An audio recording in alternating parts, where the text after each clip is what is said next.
WEF put out an official statement, so no ambiguity there. It's confirmed he stepped down from the board. And he sent a message directly to the board, right? Something about his age? The report mentioned a direct message where he said something like, "As I approach my 88th birthday, I have decided to step down immediately as chair and from the board of trustees." Immediately. So quite decisive. That sounds, and apparently this wasn't just sprung on them in an email. There was an extraordinary board meeting. Oh, really? When was that? On Easter Sunday, believe it or not. That's when he formally told the trustees.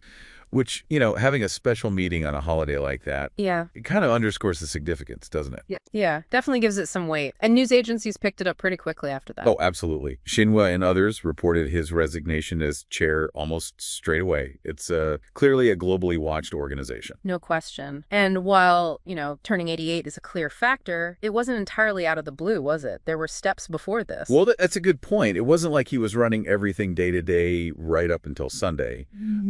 He'd already started handing off the executive side of things. Right, to Børge Brende, the former Norwegian foreign minister. Exactly. Brende had taken on those executive responsibilities, I think, over the past year or so.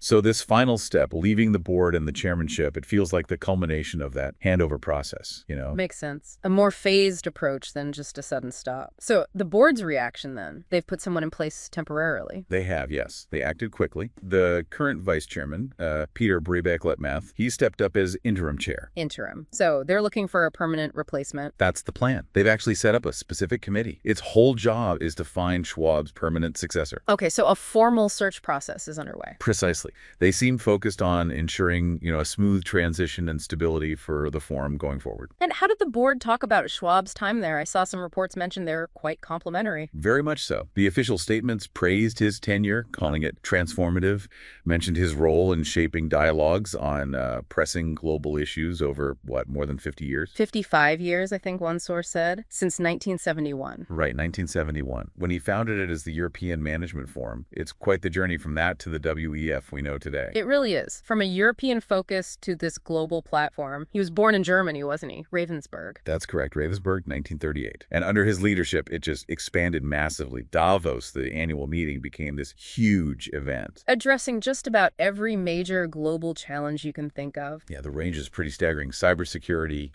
climate change, obviously, energy security, financial stability. You name it, it'd probably been discussed at Davos. It shows the ambition, I suppose. But that high profile, it hasn't come without some criticism, has it? No, definitely not. That's an important part of the picture. The forum's often faced scrutiny. Accusations that it's mainly a place for corporate elites providing privileged access. That perception of exclusivity has always kind of dogged it. And more recently, especially with the whole Great Reset idea, it seemed to attract a lot of conspiracy theory. Oh, absolutely. In the last few years, particularly post-COVID and with the Great Reset initiative, both Schwab and the WEF became, magnets for those kinds of theories online. Accusations of, hidden global agendas, that sort of thing. Which the WEF has always denied, correct? Consistently. They've always pushed back, dismissing those claims as misinformation, trying to clarify their actual aims. So with Schwab now stepping back from the chair role, does this signal a bigger change in how the forum is run? It seems to be part of one, yes. It's not just about him leaving. It's framed as a broader governance transition, moving away from that founder-led model. Towards what, exactly? Towards a structure with a president, which Brende effectively is, and a managing board.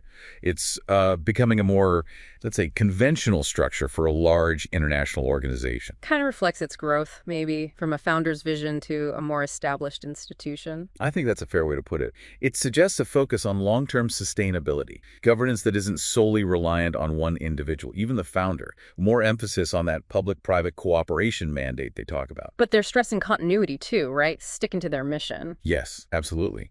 Amidst all this change, the message from the forum is very much about reaffirming their commitment. They keep talking about fostering inclusive dialogue, collaboration on global challenges. The core stuff isn't changing, is the message. Okay, so quite a moment then. Schwab steps down after, over half a century. Brabeck-Letmathe is interim chair, and the search is on for a permanent successor. That sums it up pretty well. And the board is clearly acknowledging Schwab's huge impact. founding it, shaping it, making Davos what it is. Even with the controversies and criticisms that have come along the way. Right. Those are part of the story, too. But this governance shift, moving beyond the founder, Yeah. it really does feel like a new chapter starting. The long-term effects, though, we'll have to wait and see how that plays out. Exactly. It's definitely a turning point. The future direction will be interesting to watch. Well, that gives a really clear picture of this major development. Thanks for walking through that. My pleasure. Yeah. It's definitely significant in the world of global organizations. So for everyone listening, that was our look at Klaus Schwab's departure from the WEF board based on the information available. We tried to lay out the key facts and context. Yeah, understanding these shifts is pretty key to following international affairs, I think. Absolutely. And if you found this breakdown useful, please do consider liking and subscribing. It helps us keep these conversations going. Your support makes a difference. Okay, until next time, thanks for tuning in. Goodbye for now.